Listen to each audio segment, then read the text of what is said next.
Already আমাদের স্নান হয়ে গেছে, তো এখন আমরা মন্দিরে উঠছি। এখানে অনেকগুলো ধাপ আছে, ধাপটা কাটিয়ে এই যে ওখানে মন্দিরে উঠতে হবে।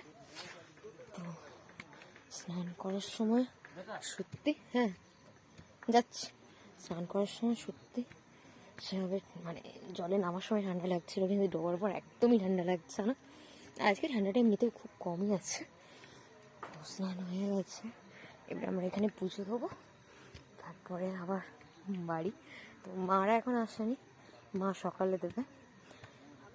আমরা 12টার পর দিয়ে দিই, আগের বছরে দিয়েছিলাম, এবারেও। এখন প্রায় 1:30 মতো বাজে।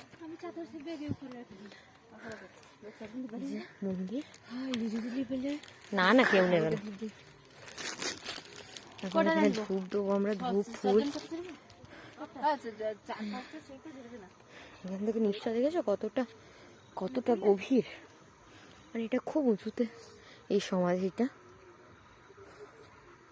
কালকে প্রচুর মানুষের ঢল নামবে এখানে, হয়তো সে সময় ভিডিও করতে পারবো না, কারণ আমি আর আসবো না। তখন মা বোনেরা আসবে, তখন আমি আর আসতে পারবো না। যাই হোক, এখনই দেখিয়ে দিলাম।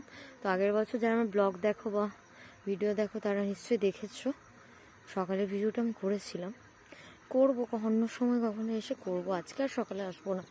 আজকে প্রচুর ভিড়টা হবে, কারণ এই মানে 12 বছর অন্তর অন্তর এটাই হয় যে পূর্ণিমা পরের দিনই সংক্রান্তি পড়ে একসাথেই।